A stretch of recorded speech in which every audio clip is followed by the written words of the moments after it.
Hey, Newbie Dan here. I'm going to show you how I use this tongue and groove router bit set to make basic shaker-style doors.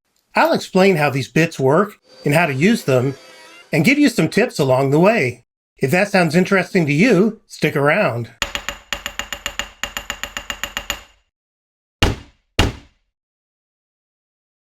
Quick warning, router bits are very sharp. If you cut yourself, first, don't blame me, and second, join the club. Here's some quick definitions. If you need more information, pause the video or hit up Google. Styles, rails. Grooves go in both the styles and rails. Rails have tongues. Panel goes in the grooves. Rail tongues go in the style grooves. You can cut tongue and groove joints using a table saw without spending money on a router bit set. If you want more information, check out this video by Jay Bates. Links for everything are in the description below. But I tried it on my table saw and had problems because I'm Murphy incarnate and everything that could go wrong did go wrong. No video of the mistakes though, sorry. So I bought this Freud adjustable router bit set from Amazon, and boy am I glad I did. Much less to go wrong.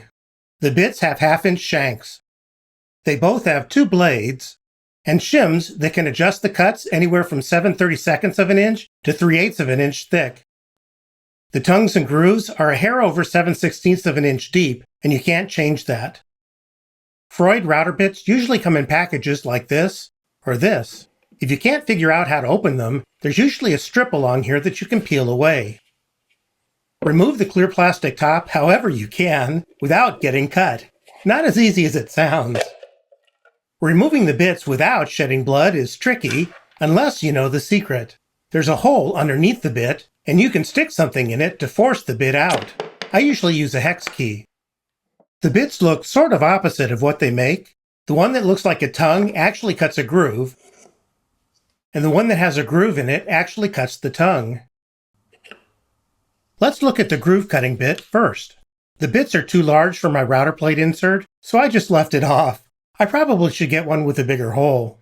To remove the nut, you need to keep the router from turning, and my collet extension has a hole I can use for that. The first thing underneath the nut is a washer that's a smaller diameter than the shims. Don't misplace it. After that are shims of various thicknesses. Then the bearing. For the groove bit, there's a thick shim that goes between the bearing and the top blade. It might be a washer, but as far as I can tell, it's the same thickness as one of the shims. You need this here, or the bearing won't spin. You take the top blade off when you want to change the width of the groove. Be careful getting it off, you can easily cut yourself. In between the blades, there may or may not be some shims. I'm removing all of them, so I can figure out the minimum width this bit can cut. When you put the blade back on, make sure the teeth are facing the same direction on both blades. They're designed so the teeth won't touch each other if you align them right. Put on one of the thick shims, then the bearing. Then put all the remaining shims on. Not only is this a good way to not lose anything, but the threads for the nut only go down a certain distance, so you have to put all the shims on, either between the blades or on the top. Otherwise, you won't be able to tighten the nut down far enough. Put the little washer on the top, then the nut.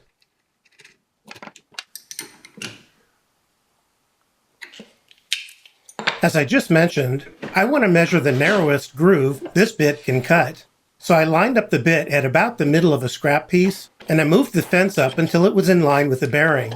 I've got it so the straight edge just barely moves the bearing. Then I cut the groove and measured it. It looks like it's about 0.223 inches. So I wrote that down, and I keep this paper with the router bits for future reference so I can figure out what shims to add to get a desired width. Now let's look at the tongue cutting bit. Remember how the groove cutting bit has the bearing on top of the blades? The tongue cutting bit has the bearing in between the blades. There's the nut and the little washer, just like the other bit. And some shims. There's no washer between the blades and the bearing because it has these raised parts instead. There weren't any shims inside this one, so I put the bearing back on, then the top blade, making sure the teeth point the right direction. You can position the teeth however you want with respect to each other because the bearing keeps the teeth from touching. Then I put on all the shims, the little washer, and the nut.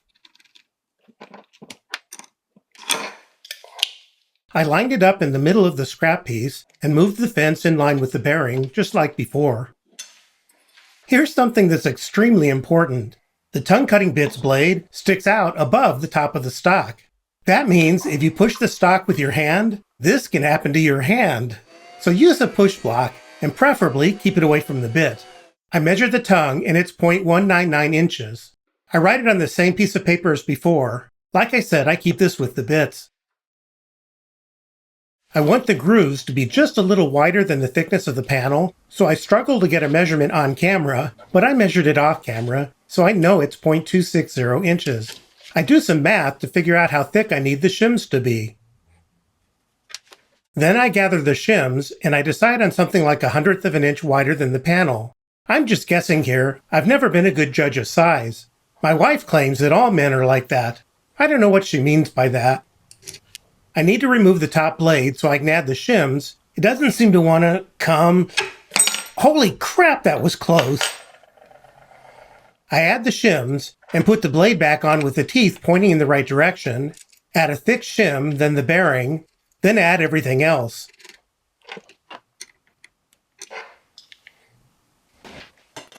I get everything set up and make the test cut.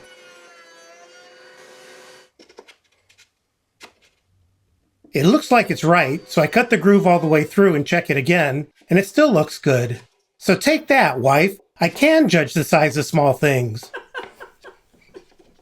You can? What are you laughing at? I'm laughing at you. The next step is to center the groove.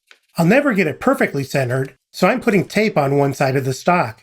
I'll make sure that the tape always faces up when I run the stock through the router bit, so I cut all the grooves and tongues in the same relative position. Then, when I assemble the doors, I can keep all the sides facing the same way. I learned this trick from a Call and Connect video, which I've linked in the description below. The nice thing about using tape is, if I forget and put the tape side down, it'll make it harder to slide the stock on the router table, and I'll realize I'm about to make a mistake. This has already saved me a couple of times. I've even got tape on my test piece, so I know whether to raise or lower the bit to get it centered. By the way, your test pieces need to be the exact same thickness as your project pieces, so if it's centered in the test piece, it'll be centered in the project pieces. As I'm making these test cuts, I measure and compare both sides of the groove to see how close to centered I am. When I get the sides to within about 1/100 of an inch of each other, I figure that's close enough that you won't be able to tell that they're not perfect. I double check the width against the panel just to be sure before I start cutting all the project pieces. Then I cut the grooves in all the rails and stiles.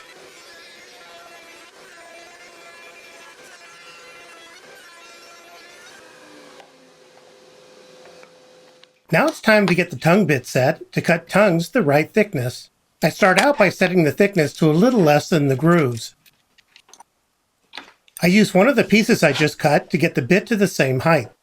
I get the fence in the right position and relatively square to the miter track. Don't worry if you don't have a miter track, I'll explain more in a moment. I make a test cut, and it's actually too narrow, so I add a small shim. Then I make another cut. Eventually I get it right. I've decided I'd rather have the tongues be a little too tight rather than too loose, because I can sand them down to perfect if I need to. But I've managed to center it pretty much the same as the grooves. It's not absolutely perfect, but a little sanding will solve that. So now I'm ready to cut the tongues in all the rails. I'm using a backing piece behind each rail to help prevent tear out. If you don't have a miter track, just use a wider backing board like this to help keep the stock square through the bit. Just remember to keep your fingers away from the bit. Before I assemble the doors, I need to explain something. I'm not actually making standard doors that use hinges. I'm making one big door for this benchtop router table that comes off in one piece.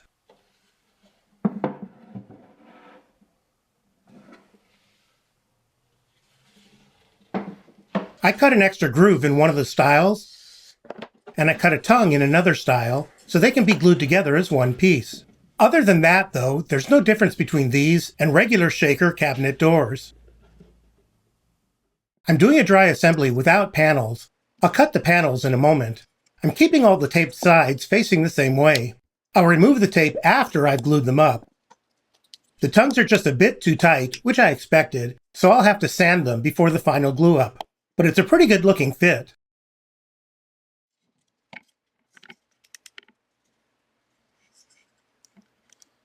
And I'll definitely need to sand the long tongue. Just a few more tips before I end this video. When you're trying to figure out the width of the panel you should cut, measure one of your rails, including the tongues. For the height, measure the height of one of the stiles, then subtract the height of the top and bottom tongues. It's probably a good idea to cut it a little smaller than that width and height, so you don't accidentally cut it too large, and you leave room for possible different rates of expansion. For me, I took off about 1/8 of an inch all the way around. Except I didn't the first time, and that leads us into the second tip. I messed up and cut one of the panels too narrow. Right now, I have it pressed all the way down in one of the stile's grooves, and you can see it just comes up to the edge of the rail's tongue. That means you can probably see daylight between the panel and one of the stiles. Well, maybe not on video, but with the naked eye you can. So here's what I did. I cut 2 thin strips from the same material the panel came from and stuck them in the grooves of the stiles. I made them short enough so the tongues won't hit them. Now when I put it together, everything's fine. Nobody will ever know. Unless I tell them, of course. For some reason, some of us feel the need to point out our mistakes.